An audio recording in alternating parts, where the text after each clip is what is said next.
Hello everyone and welcome. In this video we're going to be talking about rev matching and what is rev matching. Now in my video review of the Nissan 370Z Nismo, someone was asking, hey, could you do a video explaining what is rev matching? And it was a highly upvoted comment, so I thought, hey, what better vehicle to do it in than the vehicle in that review? And also this vehicle comes with downshift rev matching, so it's a great way to demonstrate the feature. So the first thing you need to understand in order to understand rev matching is gearing.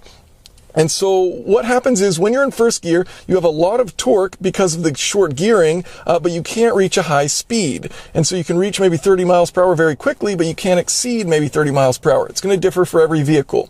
Now, once you go into second gear, you lose a little bit of torque, but you increase the top speed of that gear. So taller gears have less torque and higher top speeds. Shorter gears have more torque and lower top speeds.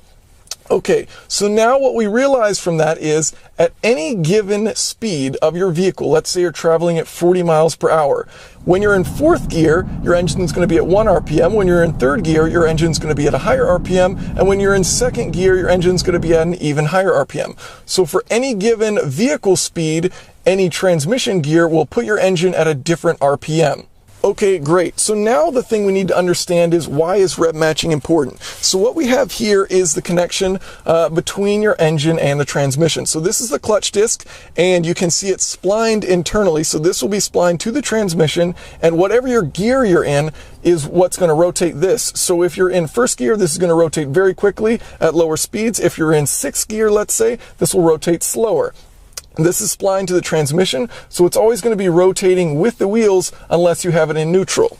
Now here we have the pressure plate, and so this is bolted up to the flywheel, and so this is always rotating at whatever the engine speed is. So whatever the engine speed is, your pressure plate is rotating at, and that is the contacting surface which sandwiches the clutch disc between itself and the flywheel. So remember, this is always rotating with the transmission, this is rotating with the engine.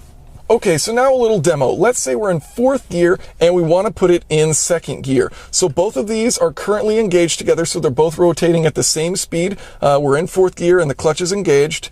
And so we want to go down into second gear. So we disengage the clutch, we pull that away, and then we put it into second gear. So now this is rotating much faster than the engine is. So what you want to do is you blip the throttle and you bring this up to the speed that this clutch disc is rotating at, and then you mesh them together and you have a very smooth transition. So why is it important that you match the speed between the engine and the transmission before connecting them? Well, really there's two reasons. The first reason is that you're going to have less wear. And so if your clutch speed and your engine speed match up, when you mesh those together, there's no difference in speed, and thus you're not going to have any wear on your clutch. That's a great thing to have. The other benefit, and this is probably the most important benefit for downshift rev matching, is that you're not going to upset the balance of the car.